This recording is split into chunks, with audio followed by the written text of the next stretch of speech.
आज मैं अपने इस न्यू यूट्यूब चैनल के लिए कुछ स्टोरीज ढूंढ रही थी।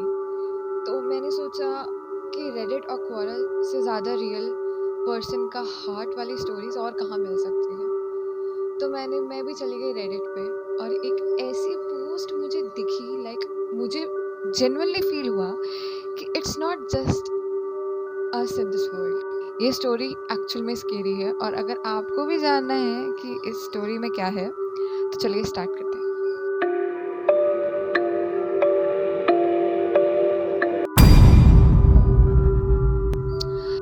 क्या तुमने कभी ऐसी जगह का नाम सिर्फ इसलिए सुना है क्योंकि लोग कहते हैं वहाँ कुछ गलत है?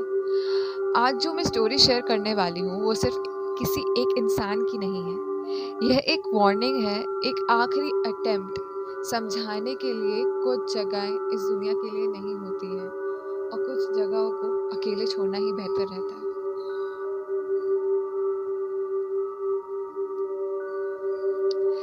मेरा नाम रिया है। 2019 की बात है जब मैं एक छोटी सी सिटी बैंगलोर में शिफ्ट हुई अपनी जॉब के लिए। मुझे एक अफोर्डेबल पीजी मिल गया था, लेकिन एक दिन ऑफिस के एक कलीग ने बोला, यार एक फ्लैट खाली है बसवंगुड़ी में, काफ़ी सस्ता है, ले लो। इतना बड़ा 2 BHK और इतनी कम प्राइस, कुछ तो गड़बड़ थी। जब मैं पहली बार उस फ्लैट में गई तो गेट का लॉक अंदर से बंद था। मैं शॉक में थी क्योंकि वो फ्लैट खाली था, तो अंदर से लॉक कैसे लगा? ब्रोकर ने फोर्सफुली पुश करा, दरवाजे को खोला और बोला, क्या कर रहे हो मैडम, अंदर चलिए। रूम में एक अजीब सी स्मेल थी, जैसे पुरानी कपड़े किसी ने काफी समय से रखे हुए हों बिना धोए और किसी चीज के सड़ने की। वो स्मेल जो थी वो इतनी तेज भी नहीं थी कि वो मुझे वहां से दूर भेज दे, पर थी ऐसी कि मुझे कुछ ऐसा फील करने पे वो मजबूर करी थी कि यहाँ पे सब कुछ नॉर्मल तो नहीं है, ये एक नॉर्मल फ्लैट तो नहीं है। लेकिन फिर भी इस लालच में कि 2 BHK इतनी बड़ी शहर में इतने सस्ते में कैसे मिलेगा, चलो ले ही लेते हैं, इतना भी क्या है। एक पुरानी मूर्ति थी हॉल के कोने में, ब्लैक स्टोन से बनी, आंखें घूरती थी। मैं सोचती रही कोई भूल गया होगा, तो मैंने उसको एक काले कपड़े से ढक दिया। पहली रात ही कुछ अजीब हो गया। रात के 2:44 पे मेरी आंख खुली, ऐसे जैसे किसी ने मुझे बुलाया। कमरा अंधेरा था, लेकिन हॉल में से एक अजीब सी हमिंग की आवाज थी।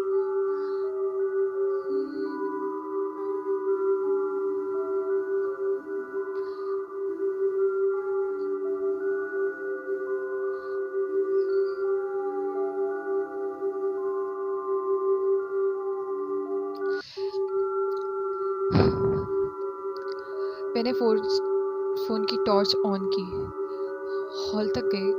मूर्ति के कपड़े गिर चुके थे और उसके मुंह पे एक छोटी सी रेड तिलक की लाइन थी। मैं हिल गई। मैंने वो मूर्ति तुरंत डस्टबिन में डाल दी। अगले दिन मेरे रूम का फैन खुद ब खुद चालू हो गया, फिर टीवी अनप्लग्ड होने के बावजूद एक फ्लिकर सा उसमें दिख रहा था, जैसे कोई फिगर चल के आ रहा हो हॉलवे में, और वो हॉलवे जैसे मेरा ही था। एक दिन मैं बाथरूम में थी और मुझे लगा किसी ने लॉक किया हो। पैनिक होने लगी। डोर पे स्क्रैच की आवाजें आई, जैसे कोई नाखून से दरवाजे खुरच रहा हो। जब मैं बाहर निकली तो मिरर पे लिखा था,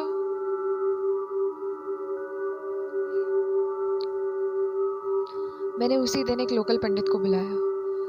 उसने अंदर जाते ही बोला, तुम यहाँ अकेली नहीं हो, उसने देखा है, तुमने उसे डस्टबिन में फेंका, तुमने उसे इग्नोर किया, अब वो तुम्हारा हिस्सा है।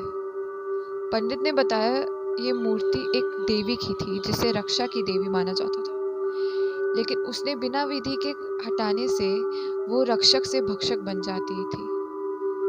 उस रात मैं घर छोड़ के भाग गई। जब वापस आई कुछ दिन बाद, नेबर्स ने बोला, अरे बेटा, वो घर तो 3 साल से लॉक्ड है, तुम कहाँ रह रही थी? मैं कहने लगी, वही फ्लैट, थर्ड फ्लोर लेफ्ट वाला। उन्होंने बोला, बेटा थर्ड फ्लोर तो पूरा सील्ड है, फायर एक्सीडेंट हुआ था 2016 में, वहां कोई नहीं रह सकता, चलो जाओ यहाँ से। मैं तभी डर गई। अब जब भी मैं रात को सो रही होती हूँ, मुझे लगता है मेरे बेड के नीचे कोई विस्पर करता है। शायद वो आज भी मेरे साथ ही है, या शायद मैं कभी वहां से बाहर निकली ही नहीं थी। क्या तुम्हें भी कभी ऐसी जगह का एक्सपीरियंस हुआ है, या फिर तुम भी कभी ऐसी जगह रहे हो जहाँ तुम्हें लग रहा है कि ये जगह हम जैसे लोगों के लिए, आम जैसे लोगों के लिए नहीं बनी है? अगर आपको लगता है ये कहानी बस एक कहानी थी, तो अगले वीडियो तक सोचना, क्या क्या आपका घर भी सिर्फ आपका है?